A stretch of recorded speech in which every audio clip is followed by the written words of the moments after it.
Hey everyone, welcome back to my YouTube channel. My name is Amanda Nova, clinical nutritionist and holistic health practitioner, and today we're going to talk about the vagus nerve.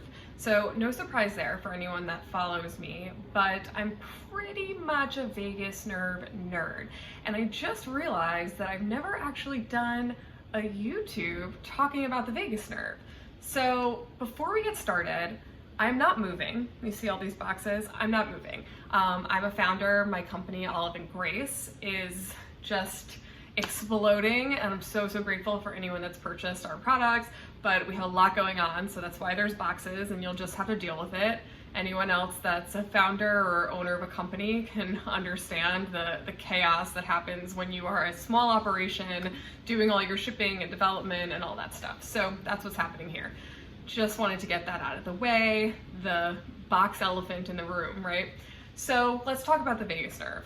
The vagus nerve is our longest cranial nerve. It starts in the medulla, which is in our brain, and it spans down, passing our throat, behind the ears, behind the ear canal. So a lot of times when I say behind the ears, people will think, well, is it in the ear? Like, how is it? It actually has sensory information that comes from the canal of the ear. So you can access the nerve through the ear, but it doesn't go behind, it goes through and down. So that's why when I show you some of the techniques, you can access it underneath the earlobe as well. So then it comes down, goes through the thymus, and it begins to branch off. Now, vagus means wanderer. It was known as the wandering nerve because if you look at pictures of it, it branches, it sort of looks like a tree, and it wanders and it goes into various organs and different things. So it branches off to the heart, into the lungs, into actually the liver and gallbladder, and then it lands in our gut, our small intestine and our large intestine.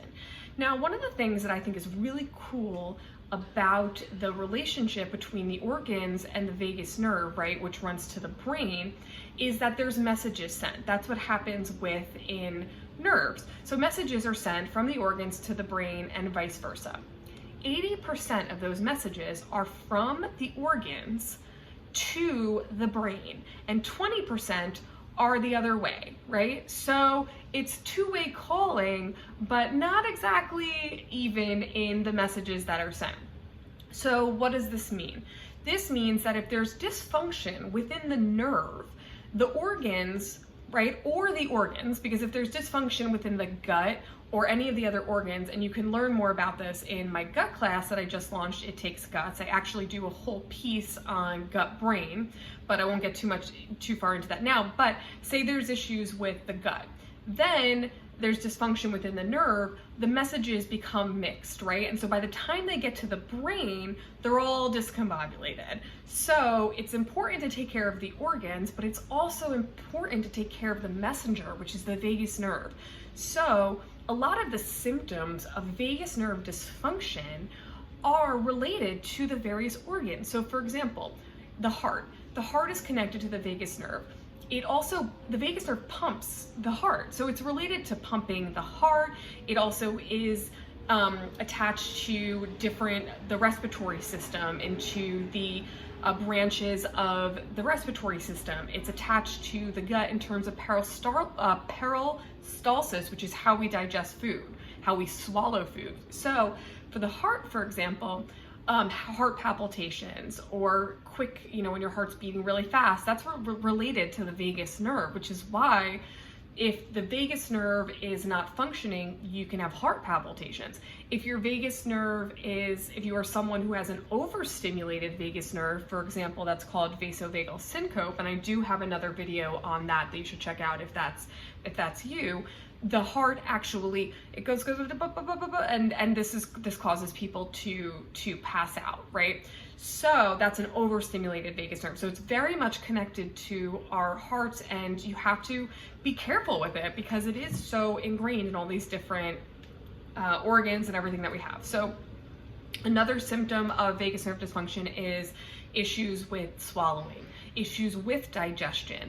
if you have undigested food in your stool, or slow digestion time, meaning or slow bowel transit time, I should say, which means that you are constipated, or it takes a long time from your food, from eating your food, and it goes down, and the whole digestive process takes a little bit longer if you have digestive dysfunction within the vagus nerve, right?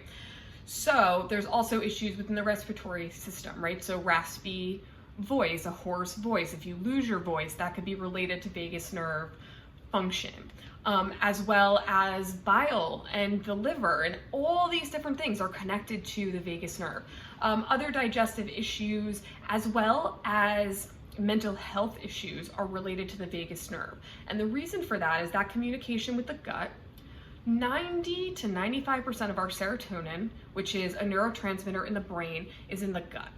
If that's not being communicated up to the brain, then obviously there's going to be depression, anxiety, even chronic fatigue syndrome is related, ADD, ADHD, sexual dysfunction, tinnitus. These are all things that are associated with an issue within the vagus nerve, because it's connected to all these various organs in our body. So I mentioned overactive vagus nerve. So again, that's on my vasovagal syncope video that you can watch, or there's more information about that on my page. But most people have low vagal tone. So those symptoms that I'm mentioning are symptoms of low vagal tone.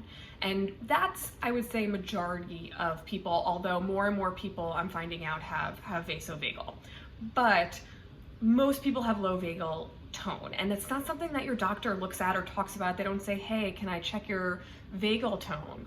But there are some tests. So I cover a lot of this, again, in my vagus nerve virtual class, and you can catch the replay if you didn't come to the class, but I go over how to test it.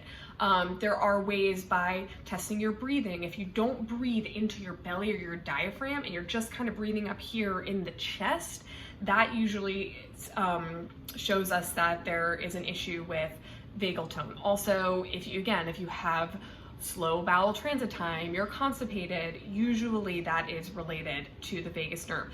There's also a connection between the vagus nerve and autoimmune and inflammation. So it's really important to understand that the vagus nerve is actually what turns on and off our nervous system. It is the switch between the parasympathetic and the sympathetic nervous systems. So our nervous system has our parasympathetic and sympathetic states. Our sympathetic state is when we're activated, right? So we're not digesting when we're in our sympathetic state, because we're ready to fight. That's our fight, or freeze, right? That is sympathetic state. Our parasympathetic state is chill, it's relaxed, everything's working, we're digesting, we're calm, we're safe. Most people are operating from a constant state of fight or flight, or constant in the sympathetic nervous system.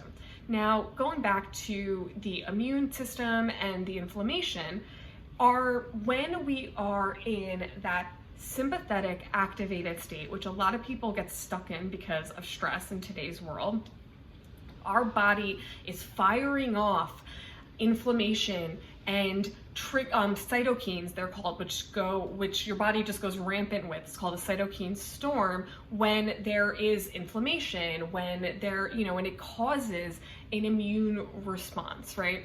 So when we are in the sympathetic state, our inflammation in our body is just running wild. These cytokines are just running rampant.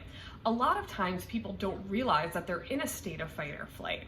Maybe they, like me, have a stealth infection like chronic Lyme disease, where it's sort of hiding out, and then all of a sudden they end up in having an autoimmune disease, and they don't understand why.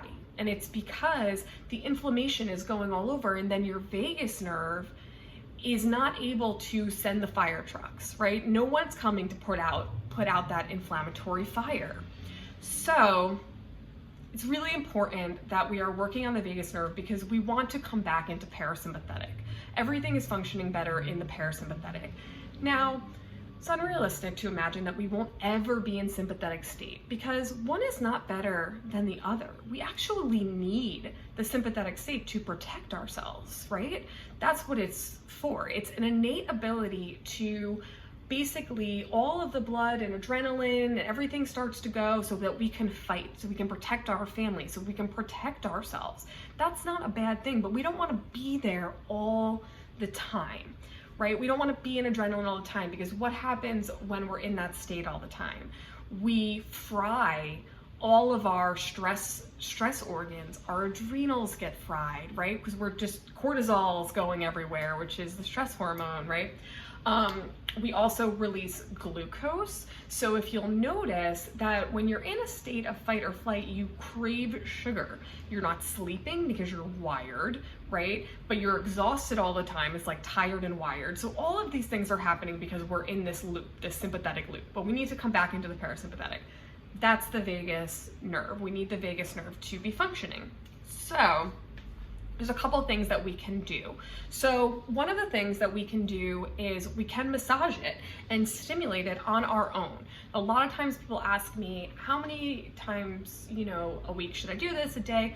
I do this every day. If you are in fight or flight, you need to calm your body down. You can do that with nutrition, you can do that with the other nervous system tools that I share, but you really want to be taking care of this vagus nerve and get it to be functioning. And it's a constant thing, like brushing your teeth. You need to be taking care of your vagus nerve. So here's a couple of ways that you can take care of the vagus nerve.